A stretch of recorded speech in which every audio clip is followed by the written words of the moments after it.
Thank you. This talk is about joint work with Sam van Gool, Adrien Guatto, and George Metcalfe. And it's about a decision procedure in a certain algebra. So I will start with telling you what time warps are. Maybe probably you wonder. It's a fancy name. So I need to say Speak up, please. Maybe put the microphone closer. yeah, I will put it closer to my mouth. Okay, so I will tell you first what time warps are.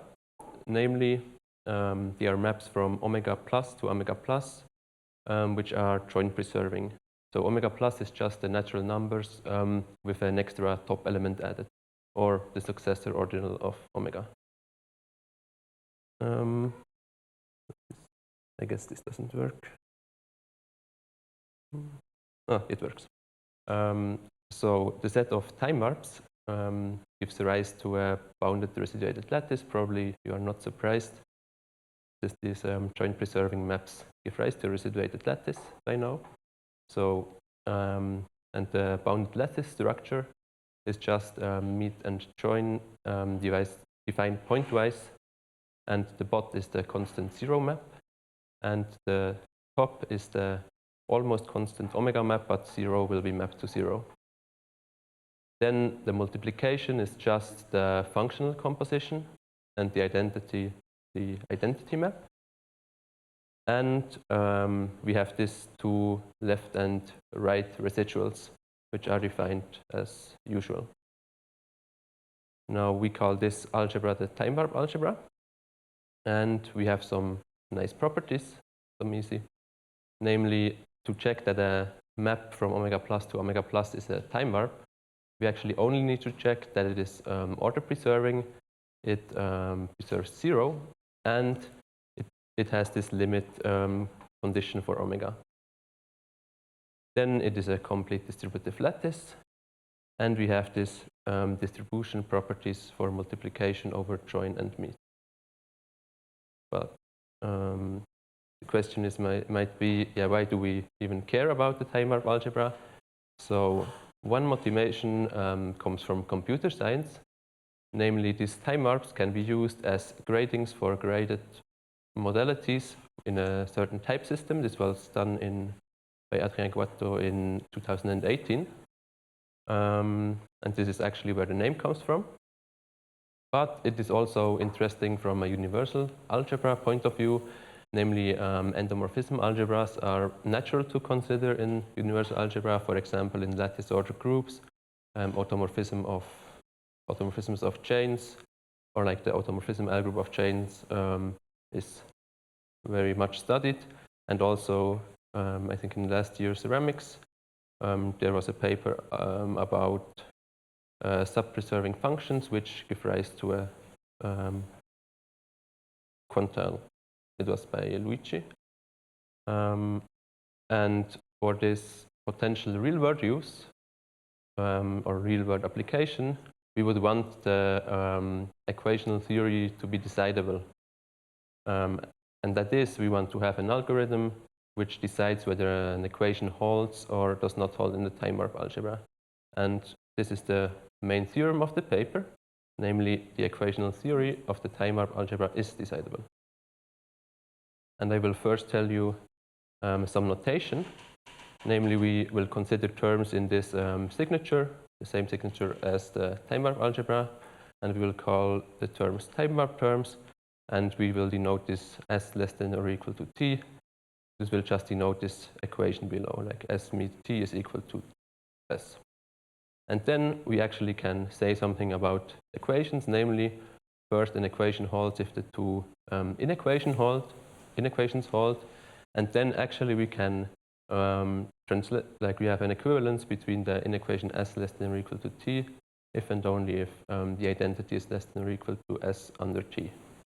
So this already simplifies the problem of deciding the equational theory.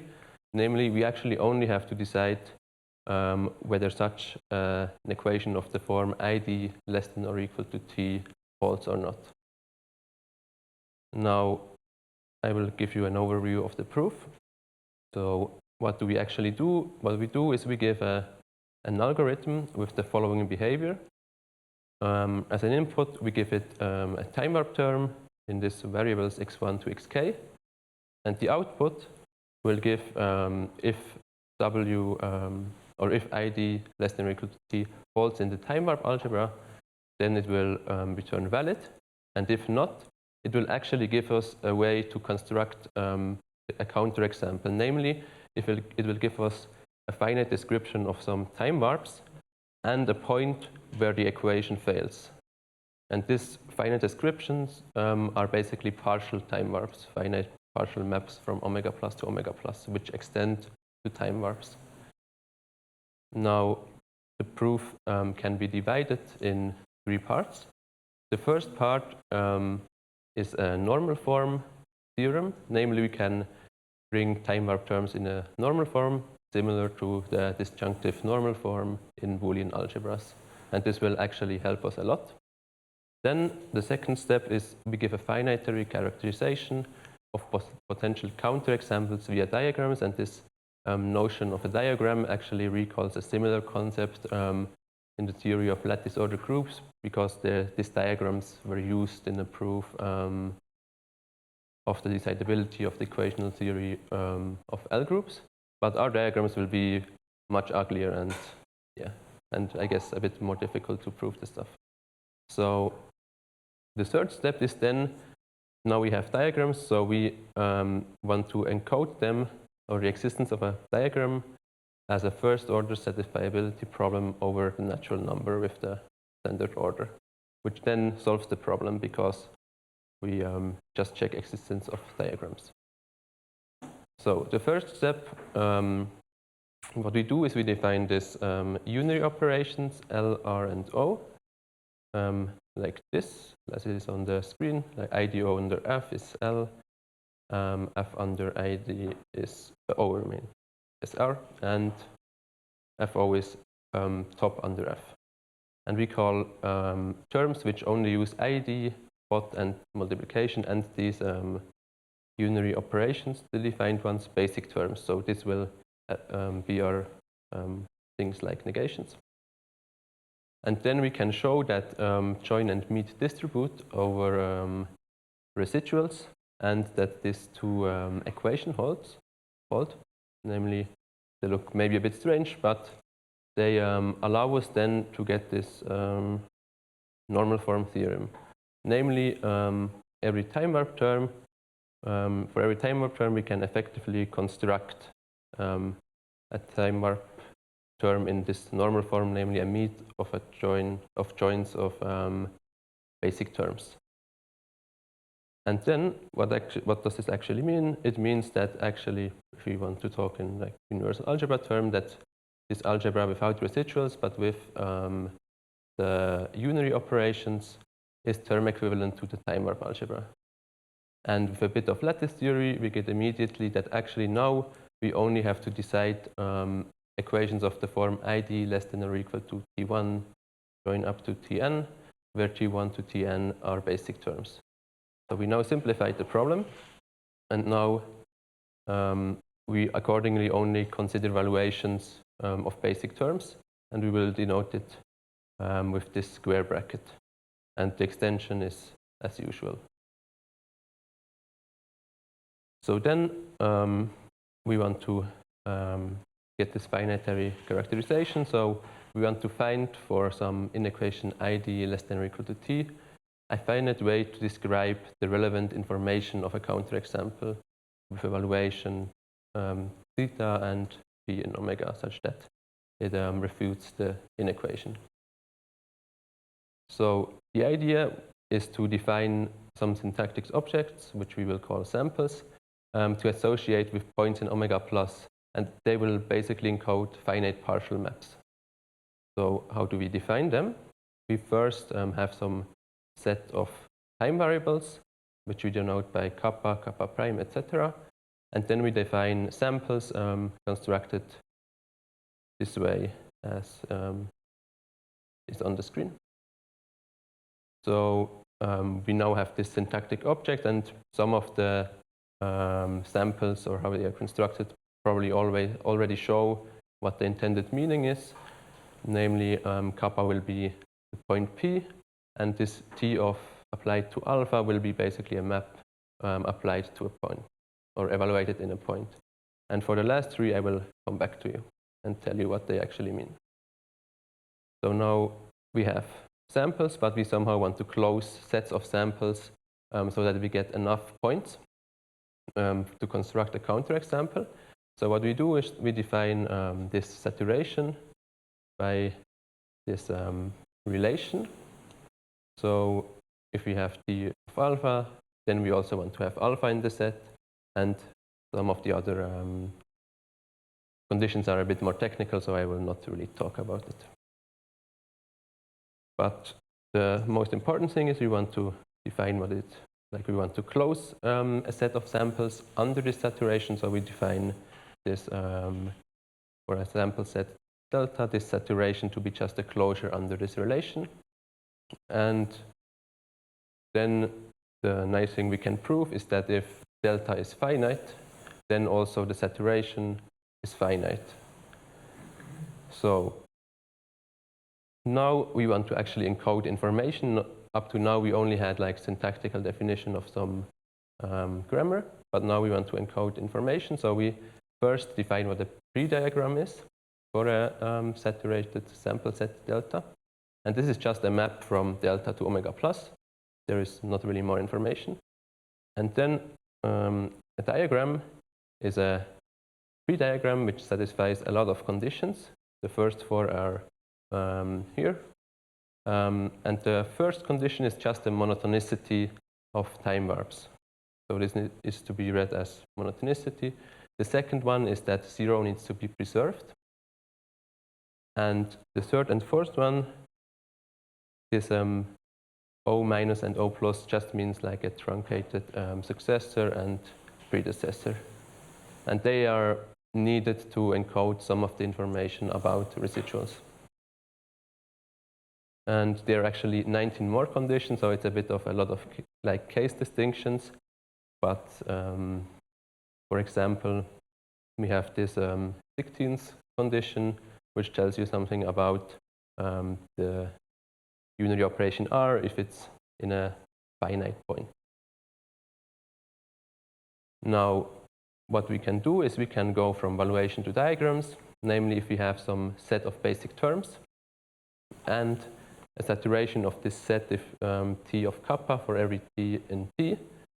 Then for any valuation theta and point P in omega plus, there is actually a delta diagram delta such that we can evaluate delta kappa is equal to P, and it satisfies this equation that delta of T kappa is equal to the valuation of T evaluated in P.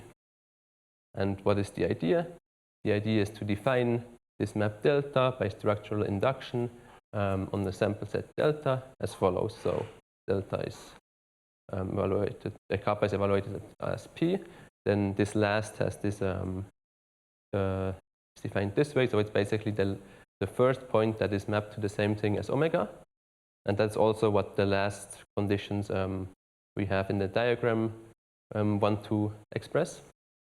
And then if we have a term T, we just do the obvious and yeah, the thing we need. And for P and S, we do the same. So then we want, the more important part is to go from diagrams to evaluations. And to do this, we first define these partial maps for every T. So basically it's defined as this partial map if we have T alpha in the sample set, then we just encode the partial map, which we already noticed that it is a partial map in the right way as it's written down. Yeah, as I wrote, this is a partial map. And actually, what we can prove is that there is actually an effective procedure. So if we have to have from a finite diagram delta, an algorithm which describes evaluation satisfying this condition if we have a given partial map. So basically, we can extend these partial maps to time warps which then gives us, so now we have proved both directions, so it gives us this equivalence. So actually we have encoded the existence of a counterexample in these diagrams. So what we have is that for basic terms T1 to Tn, and the saturation of the set T1 kappa to T1 Tn kappa, then we have this equivalence. So it is not valid in the time warp algebra, this ID less than or equal to T1 join Tn, if and only if there exists a diagram which actually proves that it is not valid. So we have a delta k bigger than Ti kappa evaluated. So what remains to do is to prove that we can decide the problem of the existence of diagrams. And how do we do that? We translate it to first order logic. And the way we do that is we fix our delta, or saturation, and we fix this signature less than or equal SOI of this type, 2, 2, 1, 1. And we consider omega plus as a house structure, where we define this less than or equal as just a natural order, S is the successor relation, O is the relation which just says if something is omega or not, and I is just the relation which tells us if it's 0 or not. And then we can consider the elements of the sample set as variables, and the pre-diagram then is just a tau valuation into this new structure. So what we can do is we can then, using all the stuff we have done before, we can actually translate the diagram conditions into a finite set of quantifier-free first-order formulas. And maybe as an easy example, if we have the first condition of monotonicity, this will translate to the condition alpha less than or equal to beta implies T alpha less than or equal to T beta. And this can be done with all the diagram conditions. So now what we also add, we add this set fail, which just tells us that, basically encodes that the equation does not hold, namely Ti of kappa is strictly less than kappa. And we take the conjunction over this finite set, and we get a quantifier-free formula psi delta. Now what we get is that such a pre-diagram, if you have a pre-diagram, then we have that omega plus comma delta satisfies this psi of delta if and only if delta is a delta diagram such that delta of Ti kappa is less than or equal to delta kappa. So we have totally encoded it into this sentence. And actually, together with the diagram theorem, we are already done with the decidability, because there is a classical result about decidability for ordinals, and this actually would give us already the decidability, because we then just need to decide whether this psi delta is satisfiable or not. But the structure omega plus is not really available in most of satisfiability solvers, so we actually want to encode it into the structure of natural numbers with the standard order, successor, and 0.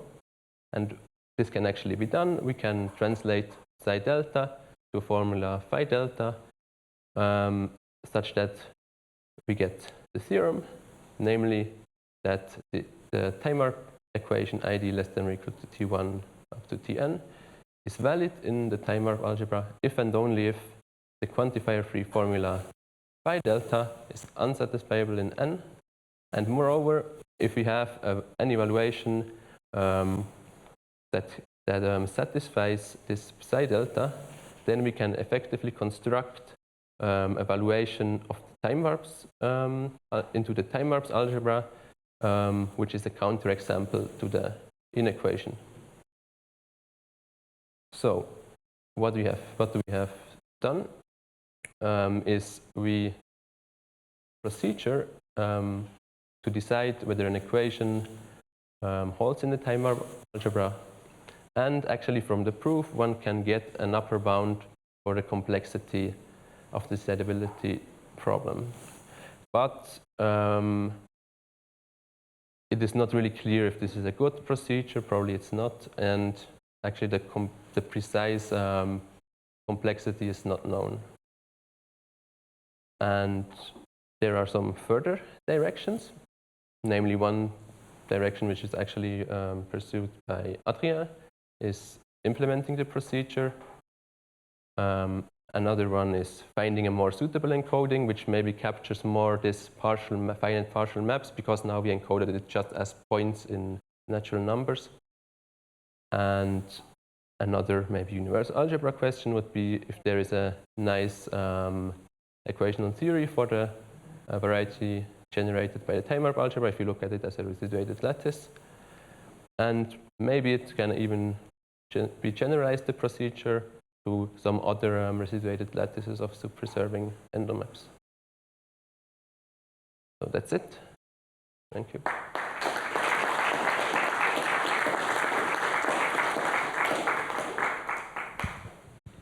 Thank you. Are there questions, comments? Oh. Yes. The first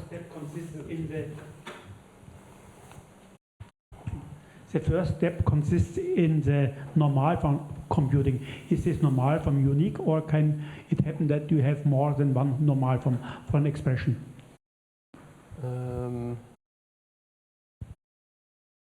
I would guess it's not unique, I guess, because I mean, we should be able to very stupidly apply the where do we have it? Here, I mean, we could again apply the equation below to say ID over F and get again like a bigger thing. So it's very much, I think, not unique. But we have a way to compute it, so that's not a problem. Other questions or comments? Yeah, sure. And then depends the efficiency of the algorithm on the largest of the normal form. Maybe that the normal form can be small and leads to an efficient computation, and the normal form can be larger, and then computation becomes slower. Yeah, I would say so, because I guess the biggest problem is the generation of this saturation, because there, as you see, there's a lot of conditions which add new things. So if we have less terms, then we add probably less things to this set, so we have less things to compare, I would say.